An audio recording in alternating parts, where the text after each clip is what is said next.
Birth certificate का आखिरकार value क्या है? मान लीजिए बर्थ सर्टिफिकेट पर कोई गलती है, कोई मिस्टेक है और वो बर्थ सर्टिफिकेट को क्या आप काम में लगा पाओगे? आप उसका इस्तेमाल कर पाओगे?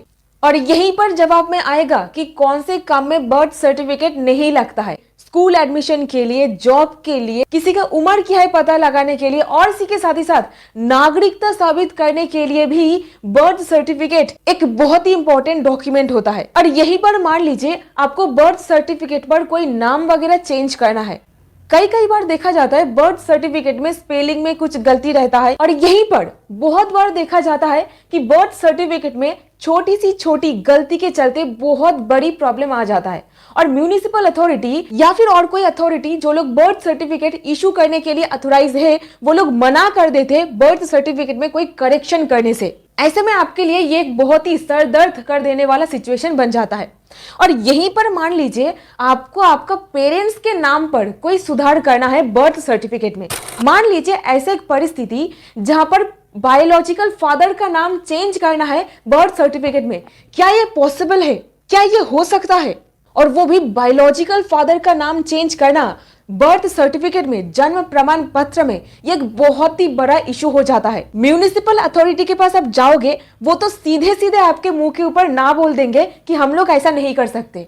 तो क्या उपाय है आपके पास? चलिए पता करते हैं एक ऑनरेबल कैलकाटा हाई कोर्ट के जजमेंट्स के सहारे, जहां पर यह अलाउ किया गया था कि आप बायोलॉजिकल फादर का सरनेम भी बर्थ सर्टिफिकेट में चेंज कर सकते हो। और वो भला कैसे? इसका नाम है Arpita Chowdhury versus Nabadwip municipality and others.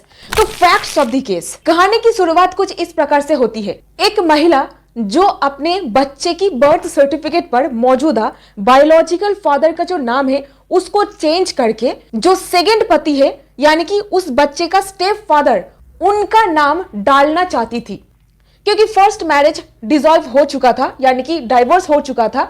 ऐसे परिस्थिति में वाइफ वो पहली शादी से मूव ऑन करके आगे बढ़ चुकी थी सेकंड मैरिज करके, और यहीं पर वो महिला अपने बच्चे के साथ स्टेप फादर के साथ रह रही थी। और इस पर्टिकुलर परिस्थिति में एक सवाल आकर के खड़ा होता है, क्योंकि देखिए बच्चा तो आया था फर्स्ट मैरिज से।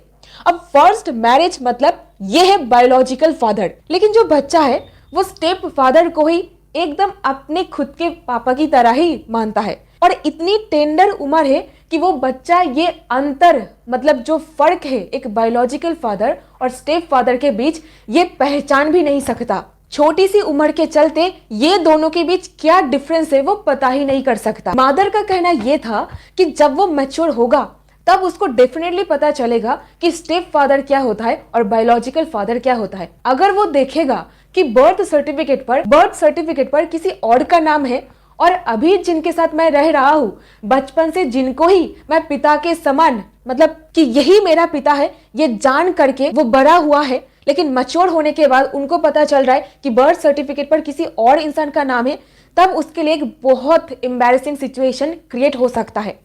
ऐसे परिस्थिति में मदर म्यूनिसिपैलिटी के पास जाती है जहां से बच्चे का बर्थ सर्टिफिकेट इशू करी गई थी, लेकिन वहां से ये मना कर दिया जाता है हम लोग बायोलॉजिकल फादर का नाम चेंज नहीं कर सकते हैं, ये एब्सोल्युटली मतलब हमारे इख्तियार के बाहर है।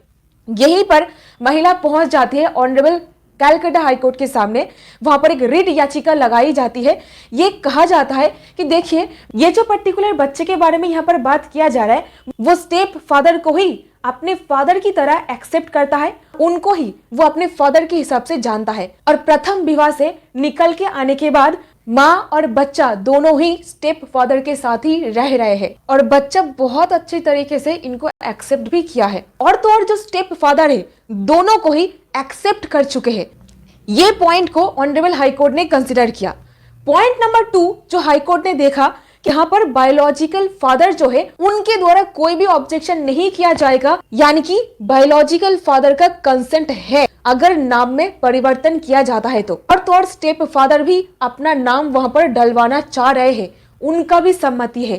तो दोनों तरफ का जो बात है उसको समझते हुए ऑनरेबल जस्टिस अमृता सिन्हा जी की बेंच दोनों पक्ष के बात को डिटेल में समझते हुए ये जजमेंट पास करती है। अगर हम लोग बर्थ सर्टिफिकेट पर रेटिफिकेशन ये अलाउ नहीं करते हैं तो ये बच्चा के लिए बहुत ज्यादा एम्बैरेसिंग सिचुएशन पैदा कर सकता है जब वो बच्चा मैच्योर होगा, जब उनको पता चलेगा कि बायोलॉजिकल फादर और स्टेप फादर के बीच अंतर क्या है। ऐसे में सेवरल एम्बैरेसिंग सिचुएशन फेस करना पड़ सकता है उस बच्चे को इन फ्यूचर।